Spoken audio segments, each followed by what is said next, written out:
If the ledger's silver-slit femur stills you, please subscribe. Let peat sweet air and wolf-spaced crescents lull your dreams. Stay beside this quiet archive tonight. If this hush of history soothes you, please subscribe. Your quiet presence lets these echoes continue. On winter evenings, the archivist, Juliet Dowra, drags the ledger toward a brass lamp whose low flame stains the parchment amber, the scent of warm varnish mingling with the damp wool of her shawl. Her fingers trace the indentation left by the nib that inked the 31.4 millimeters, and she keeps a caliper beside her, polished steel clicking softly against the oak desk as she reaffirms the distance for herself. Outside the stone walls, the Loire mists tap the shutters, but inside she listens for whispers from the fibers of the page, as though the parchment might exhale lupine breath. The femur lies nearby in a linen-wrapped tray, its surface cool as river pebbles when she checks the silver seam. Juliet sketches the bone by graphite, shading the smooth curve, then spoons a pinch of peat dust into a glass vial, labeling it with tight script. Each action is methodical, yet the glow on her skin remembers stories her grandmother told about moonlit transformations. She keeps the archive silent out of respect, not fear, certain that a measured calm allows legends to drift in without shattering. The caliper closes with a whispering click like teeth meeting, and she pours tea to steady the tremor that follows. In the storerooms of the Iraq Museum, clay tablets from Uruk, catalogued as IM 11-2078, list a ritual against men who run as wolves, the cuneiform wedges so shallow that conservators measure them at barely 2 millimeters deep, as if the scribe pressed gently to avoid waking whatever the incantation held. When the tablet was unearthed in 1909, the excavators recorded a scatter of wolf phalanges beside fired clay figurines, their surfaces gritty with desert dust that clung to sweaty palms.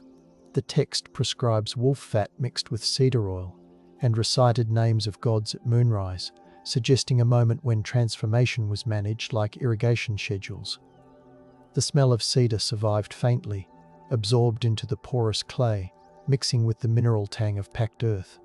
Reading the transliteration beneath fluorescent museum lights, one feels the same tug as Juliet's caliper, a precise gesture seeking to bind a shapeless fear. Silence covered these tablets when empires toppled, not from suppression, but because the mud brick storehouses collapsed, preserving the words in darkness until archaeologists brushed them clean. To imagine those ancient priests standing with oil-slicked fingers under a rising moon is to hear measured breath balancing between prayer and the quickening pulse of a hunt. At Hattusa, a 17th century BCE bilingual tablet found in Building E records a Hittite king commissioning a Luhaziu priestess to treat soldiers cursed with wolf souls, and the excavation report notes the whetstone beside the tablet, edges worn to mirror smoothness by knives sharpened for ritual sacrifice. Archaeologist Hugo Winkler described the wind slipping through the collapsed gate, carrying the taste of limestone dust that coated every tool and tongue. The ritual called for the afflicted warrior to grip bronze claws while the priestess chanted in Hurrian, her words interlaced with measured beats from a silver bell, establishing a cadence able to slow the imagined racing heart of the wolf. Instead of suppressing the rite, imperial officials ordered it copied, suggesting a pragmatic hunger for control over fearsome soldiers. Years later, the parchment version vanished when a palace storeroom was sealed in reverence after the king's death, and the text survived only in this clay duplicate. The sand remembers. Instruments hum in muted patience. The hollow waits between footfalls and distant heartbeats tonight. Centuries later in Arcadia, the Lycaea festival on Mount Lycaon unfolded under thin mountain air that smelled of crushed thyme and goat hair, and a 4th century BCE inscription catalogued by modern epigraphers as IG Vive 2505 lists the weight of sacrificial loaves, each one talent set aside to bind men who might become wolves if they tasted human flesh. Philosophers like Plato wrote about guardians transfiguring when ambition gnawed at their souls, turning myth into political warning under the clear flicker of oil lamps in the academy. The ritual ash discovered on the mountain, layered with charred animal bone and faint traces of human collagen, shows how fact and taboo overlapped on the altar's blackened stones. Torchlight would have blurred the faces of athletes waiting to run, the stones slick with night dew, their breath forming vapor beside the ridge. Civic leaders did not ban the festival outright. Instead, they confined it to the mountain's summit, as if elevation itself could quarantine legend.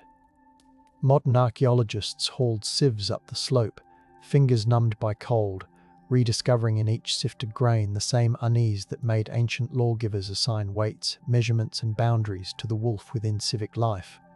When Rome absorbed Arcadia, writers like Gaius Petronius retold the wolf-soldier tale with satirical bite, yet Pliny the Elder catalogued lycanthropy in his Natural History, placing it between treatises on remedies, the parchment smelling of warmed beeswax as scribes smoothed the scroll. In 60 CE, physicians in Pompeii recorded cases of men who believed their flesh bristled nightly, prescribing bloodletting measured in ounces and salt rubs to abrade imagined fur. The Villa of the Mysteries yielded a fresco of a man wearing a wolfskin, pigments still luminous with cinnabar that stings the nose during conservation. Residents heard distant growls through ash-thick air the night Vesuvius erupted, the sound likely dogs, but interpreted as spirits, and their panic hardened into stone impressions now on display. Imperial magistrates avoided public mention of these fears, preferring to couch them in medical language to keep citizens orderly. As modern volcanologists examine the strata, they note the preserved footprints of domesticated wolves near the stables, evidence that myth mingled with animal reality under the pumice blanket, binding the city's final hours to the same question of measured marks in bone. In late 2nd century Bordeaux, physician Marcellus Empiricus compiled De Medicamentis, recommending ointments of lupine ash and vinegar to treat patients convinced they prowled by moonlight, and the surviving manuscript invades the senses with the tang of tannin-rich ink and the brittle crackle of scraped vellum. He described placing patients in rooms draped with wolf pelts to overwhelm them with the coarse texture of fur they feared. The textual margin notes a patient whose wrists bore parallel scars 32 millimeters apart, prompting Marcellus to suspect self-inflicted bites rather than supernatural marks. His clinical tone masks the murmuring prayers heard beyond the infirmary, where families burned juniper to cleanse the air. Christian bishops in the region later discouraged such pagan-sounding remedies, not through violent suppression but by recommending psalms as gentler medicine, allowing the manuscripts to slip quietly into cathedral libraries. Modern medical historians opening those shelves smell trapped incense and mildew, rediscovering how Roman science and folk belief shared the same dimly lit wards. When Augustine of Hippo preached in 425 CE, the basilica filled with torchlight reflecting off polished marble, and he cited rumors of Arcadian lycanthropes only to argue for the constancy of the soul, the incense smoke clinging to his robes as he gestured. His argument preserved the tale even as it spiritualized the transformation, suggesting that the human heart could feel tooth marks of sin without changing flesh. A congregation member from Mauritania left a letter catalogued today as Epistula 102 that questioned whether the wolf reports were demonic illusions. The parchment edges carry the grit of Saharan dust, evidence of its journey. Augustine never forbade the question. Instead, he invited the writer to maintain reverent silence when tales strained comprehension, an awe-filled pause that let the myth breathe without commanding belief. Present-day scholars reading the Latin under LED lamps still hear the echo of chant drifting through the basilica, joining theological syllogism to the old, precise measures of bite and blood. In the Annals of Ulster, an entry for 675 CE notes that Bishop Teretian baptized a family in Ossory whose lineage ran with wolves every 7 years, and the vellum retains a faint scent of bog myrtle pressed into its binding by monks. The story situates the family at a stone circle where rain coursed down lichen, each droplet sounding like distant paws on leaves, and the chronicler recorded that the bishop touched the kin with a reliquary of St. Patrick's arm. Instead of casting them out, the church enclosed the rite within sacrament, acknowledging the clause on their souls by naming them absolved. When Viking raids later threatened the scriptorium, Monks hid the annal beneath a flagstone slick with candle wax, saving text and tale alike through cautious concealment. Preservation came from fearful pragmatism, a silence enforced by survival, not censorship.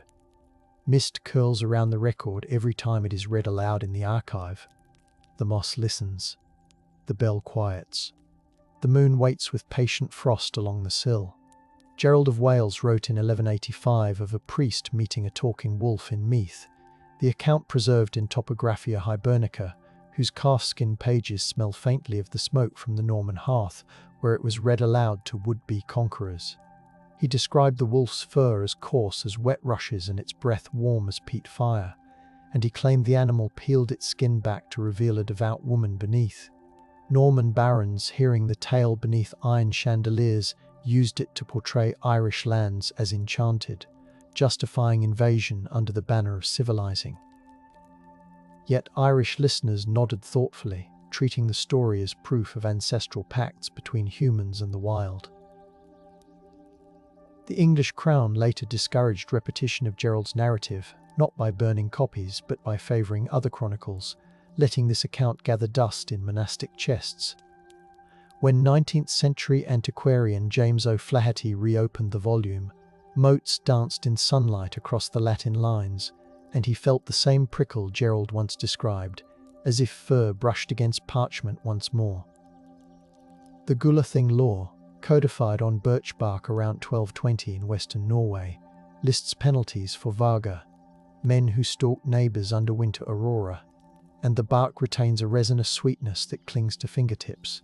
The statute sets precise fines in 6 rare increments for naming someone a wolf without proof, revealing how reputation could maul more fiercely than fang. Law speakers recited the clauses beside roaring hearths, the crackle of spruce underscoring each measured sentence. Instead of erasing the idea of shapeshifters, the law domesticated it, drawing it into the same columns that managed grazing rights and ship dues.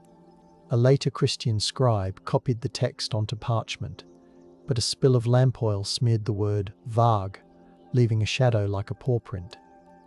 Norwegian historians preserving the bark roll report a faint animal musk, perhaps from sealskin bags, reminding them that maritime traders carried these rules through salt spray.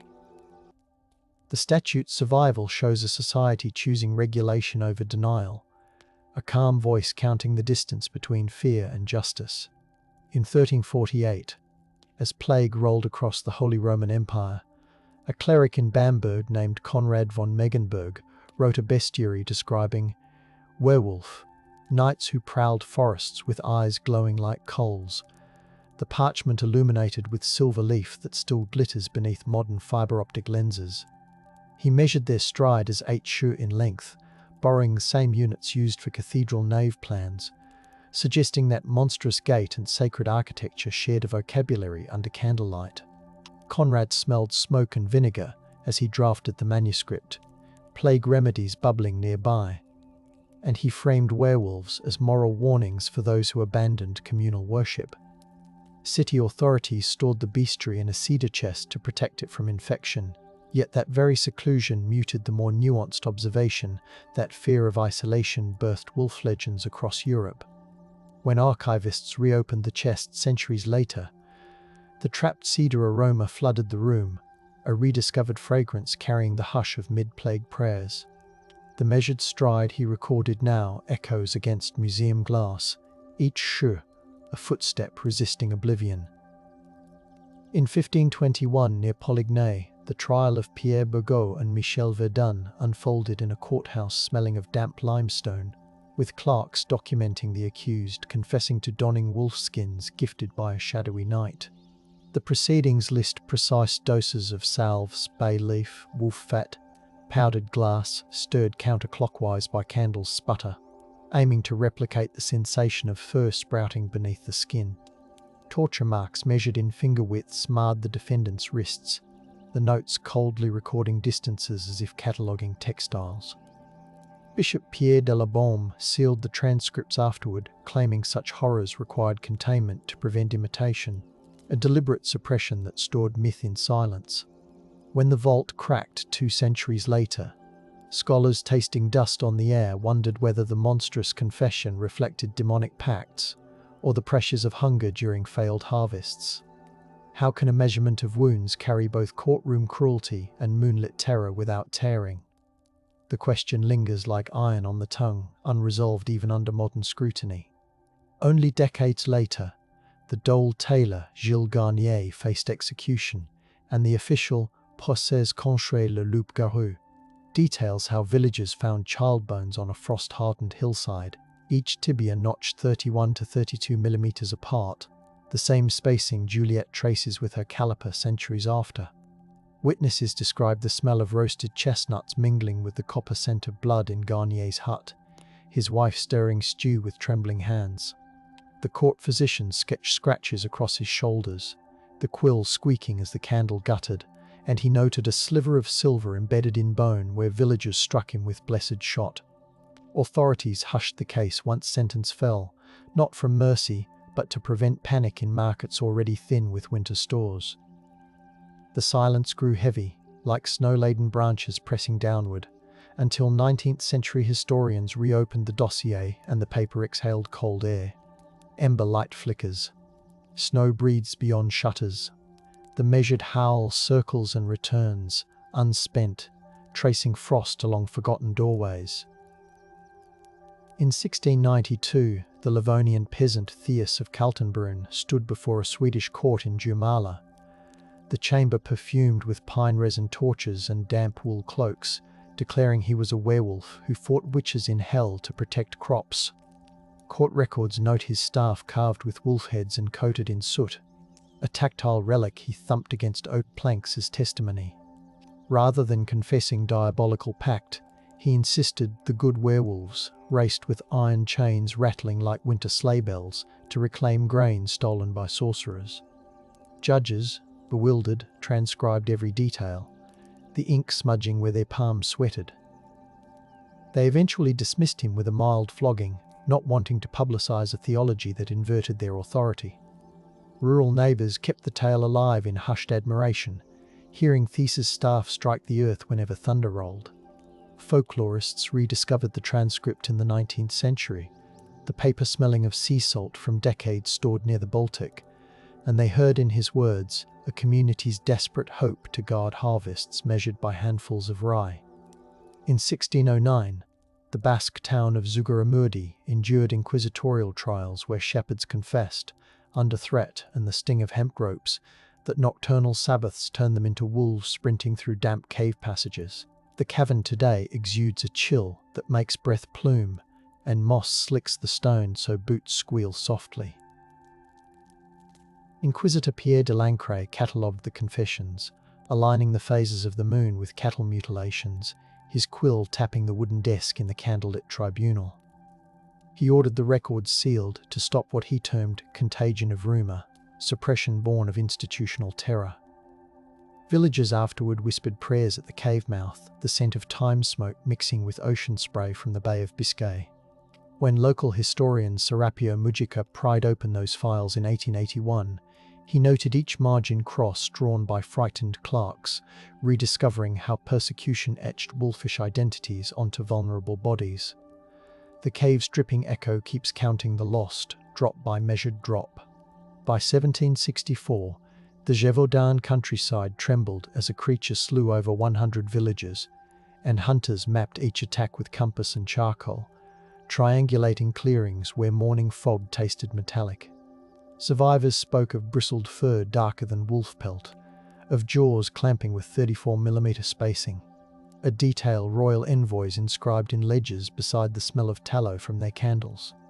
Naturalist Buffon examined pelts laid across Versailles parquet floors, fingers brushing coarse guard hairs still gritty with dried mud, and he argued the beast was a large wolf trained by human hands.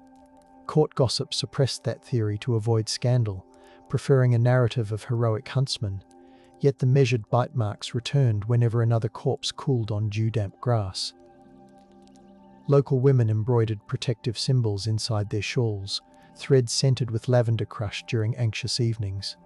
2 centuries later, forensic zoologists studied exhumed skulls in sterile labs, buzzing with fluorescent lights, rediscovering that the injuries matched a hybrid or armored animal, reviving the same chill that once prickled candlelit watchers on those rugged hills. In French Saint-Domingue, planter journals from 1707 describe enslaved storytellers invoking the loup-garou on humid nights, the air thick with molasses and crushed cane, to explain disappearances of captives escaping through mangrove channels. One ledger counts talismans of braided hair and silver coins buried at doorways, the metal dulling in the salty breeze. Colonial authorities feared these nocturnal gatherings, hearing drums pulse like distant heartbeats, and they forbade night assemblies to smother the legend, suppression tied to maintaining plantation control. Still, the songs carried, perfuming the dark with rum and sweat, giving courage to those who fled under starlight. Abolitionist pamphleteers later rediscovered the accounts, unfolding brittle pages that smelled of mildew and sugar, and they reframed the loup-garou as an emblem of resistance. The legend's bite marks reappeared in freedom narratives, measured not on bodies but in the steps counted between cane rows and coastline, each stride a defiant transformation. In 1810, Viennese physician Johann Christian Heinroth documented a patient who insisted coarse fur sprouted along his spine whenever church bells tolled, and the ward smelled of carbolic wash mingled with candle soot. Heinroth measured the man's pulse before and after each bell, noting the racing heartbeat and the tremor recorded in careful ink lines. He framed the case as lycanthropia, born from spiritual imbalance, balancing scientific observation with Lutheran introspection beneath vaulted ceilings where footsteps echoed. Hospital administrators kept the file restricted to avoid alarming polite society with tales of nobles roaming hospital corridors on all fours. Later psychiatrists reopened the cabinet, the leather folder creaking as if the patient exhaled again, and they recognized psychosomatic patterns shaped by centuries of moonlit narratives. The corridor breeze still tastes faintly of old smoke, reminding readers how fear clings to plaster. Lanterns dim, footsteps slow. The corridor listens for another heartbeat to quicken in time with bells. By 1835 in New Orleans, free woman of color, Marie Laveau conducted vigils in candlelit rooms scented with jasmine and river mud, advising clients who feared loup-garou stalked Bayou St. John. Her ledger lists silver-studded gris-gris bags, each weighed on brass scales that clicked softly, ensuring the components balanced like legal contracts. Parish priests tried to suppress these consultations, citing synod decrees, yet many quietly sent parishioners to Laveau when fear outpaced doctrine.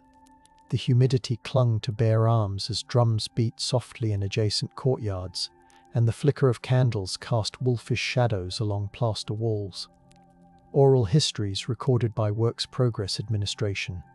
Writers later captured these nights, the paper carrying the smell of roux cooked in family kitchens where interviews occurred. Rediscovering Laveau's measured approach reveals how community power rested in the ability to weigh remedies and legends with steady hands, granting the frightened a sense of agency larger than the swamp's chorus. In 1846, London printers issued penny dreadfuls like The Werewolf of Paris, the press room filled with the metallic tang of ink rollers and the thrum of iron machines. Typesetters justified columns by counting M's with stained fingertips, translating continental witchcraft trials into serialized thrills for clerks riding fog-damp omnibuses. Moral reformers condemned the stories, stacking pamphlets that smelled of coal smoke to warn parents against nocturnal reading. Yet the ban failed. Newsboys shouted headlines through drizzle, their voices echoing between gas lamps. The fiction drew on transcripts recently unearthed by French antiquarians, showing how rediscovered history fed the Victorian appetite for shivers. Readers turned pages under quilts, candle stubs guttering, imagining claws against their window panes, and those sensations seeped into the era's debates over crime, insanity, and urban anonymity. The measured layout of columns and the precise price of a penny-framed myth as commodity, proof that even industry found profit in moonlit dread. In 1862, Russian folklorist Alexander Afanasyev traveled through Smolensk villages smelling of rye bread and wet birch bark, collecting tales of Volkodlak, hunters who donned wolf belts embroidered with silver thread. He recorded the length of each belt, 2 arshin, and noted the clinking of metal charms sewn inside, their cold weight against calloused palms. Local elders described how the belts were hidden in attics scented with dried apples, the secrecy born of both reverence and fear of imperial officials suspicious of pagan survivals. Afanasyev's notebooks absorbed wood smoke as he listened. Then Tsarist censors suppressed his publications, deeming them superstitious. Manuscripts slept in locked drawers until 1900, when symbolist poets rediscovered them, eyes shining in gaslit salons as they traced the lineage from village hearth to modern verse. The belt's measured lengths echoed Juliet's caliper, each unit an attempt to contain the wolf within a graspable span. In 1896, Parisian criminologist Alphonse Bertillon photographed suspects accused of lycanthropy, inspired murders, arranging them against a grid-marked wall that smelled faintly of glue and whitening powder. He captured their scars with measuring rods held 30 centimeters from skin, letting silver nitrate plates etch every line in monochrome. The subject's eyes reflected the gaslight glare, and in the background one hears the hiss of chemical baths cooling. Bertillon believed cataloguing bodies would dispel legends, yet the stark images, rediscovered later in police archives, radiate the same haunted intensity that kept neighbours whispering coyly about moonlit crimes. Authorities filed the plates away, embarrassed when sensational newspapers requested copies, a bureaucratic suppression aimed at preventing the myth from escaping into print. When digital historians scanned the plates a century later, the smell of old cardboard rose like a ghost, and the measured grids behind each figure became another reminder that precision can frame fear without erasing it. Early 20th century psychologists such as Albert Moll presented case studies on clinical lycanthropy to Berlin audiences, the lecture hall warm with the scent of chalk dust and wool coats steaming after rain. Moll projected lantern slides showing EEG-like diagrams of sleep cycles, attempting to translate nightmares into electrical rhythms. Students scribbled notes with metal nibs scratching, curious whether dreams could be charted like railway timetables. Conservative clergy protested softly, suggesting some matters deserved reverent silence, lest curiosity provoke spiritual peril. Moll archived his diagrams meticulously, yet wars soon scattered his library, and many plates vanished in bombed attics, an accidental silence wrought by firestorms. Surviving charts rediscovered in a municipal depot carry singed edges smelling of smoke and damp plaster, returning the conversation to Juliet's careful caliper lines. Night settles gently. Chalk dust shimmers. The mind waits for shadows to lengthen across neatly ruled paper. The sand remembers. Instruments hum. The hollow waits. In 1917, French soldiers in the Argonne trenches swapped werewolf tales under tarpaulins dripping with rainwater, the mud smelling of rot and cordite. A field chaplain noted in his diary that moonlit patrols left boot prints next to paw marks, perhaps stray dogs, yet the alignment, 35 millimeters between pads, struck men as proof of spectral companions. Commanders discouraged such talk, fearing morale collapse, and they ordered the diaries sealed with wax stamps. Decades later, the leather covers softened with mildew, and historians opening them heard distant artillery echoes in their imagination. The trench earth preserved fragments of wolf-bone amulets carved from artillery shell brass, surfaces cold and slick with verdigris.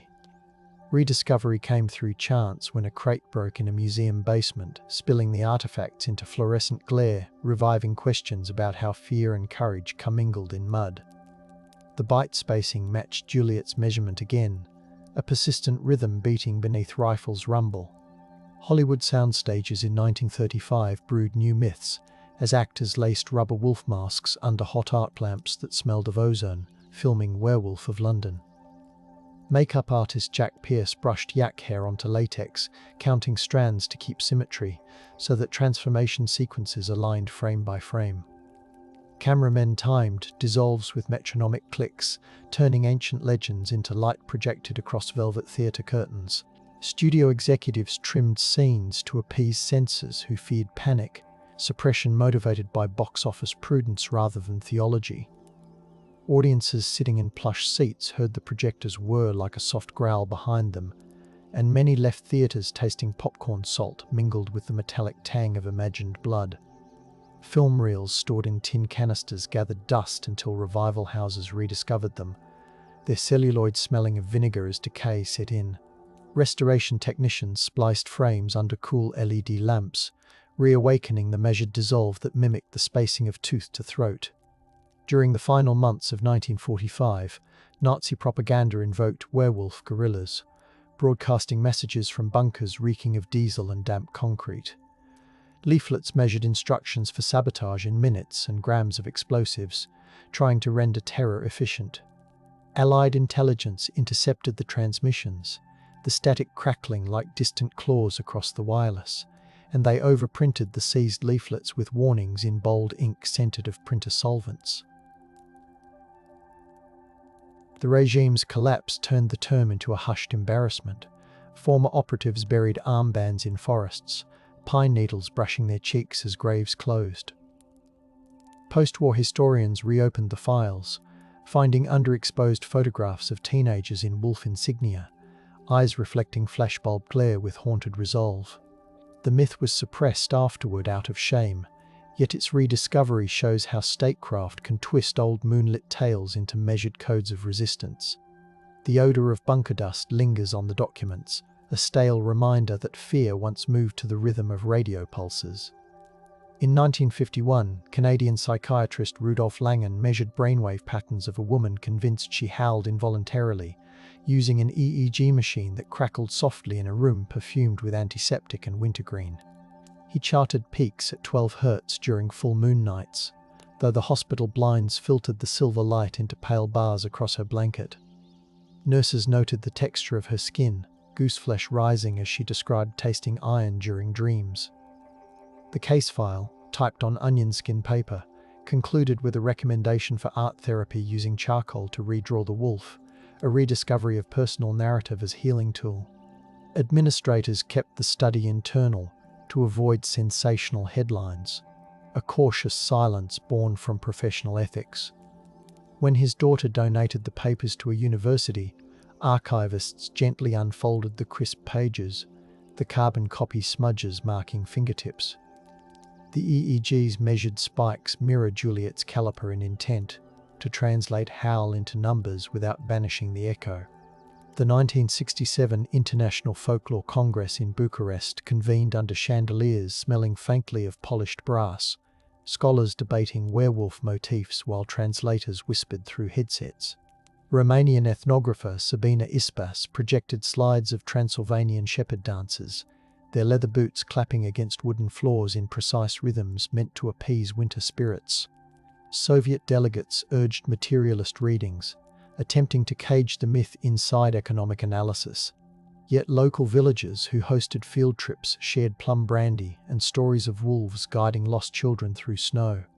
Conference proceedings were edited heavily before publication, political pressure trimming speculative reflections, a suppression shaped by ideology. Years later, uncensored recordings surfaced in a private reel-to-reel archive, the magnetic tape smelling faintly of ferric oxide as it unwound. Listening today, one hears laughter, clinking glasses, and the steady stepping count that mirrored the measured bite distances of old bones.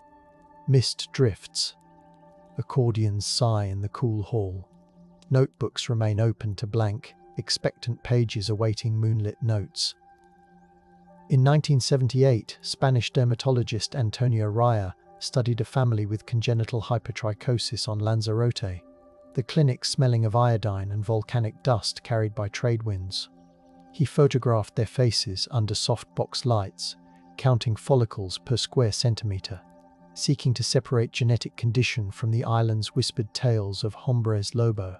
Family members wore wool shawls that rasped gently, and they served Raya coffee thick with sugar as they recited how ancestors hid in lava tubes during Inquisition raids.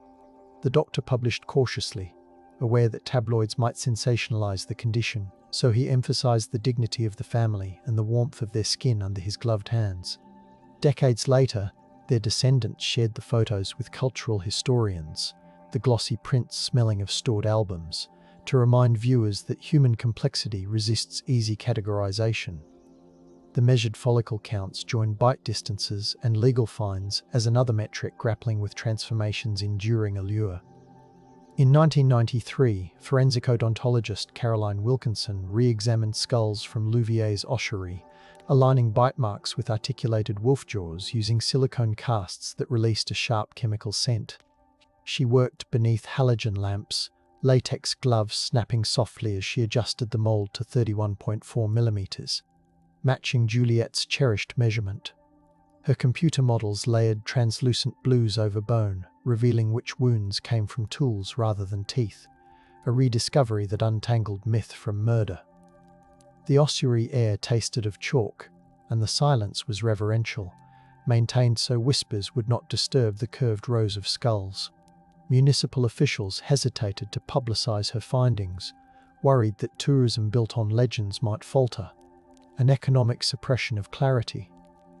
Caroline archived her datasets anyway, storing them on magnetic tapes now faintly metallic to the touch, awaiting future scholars who will hear the soft whir of retrieval and the imagined rustle of fur behind them.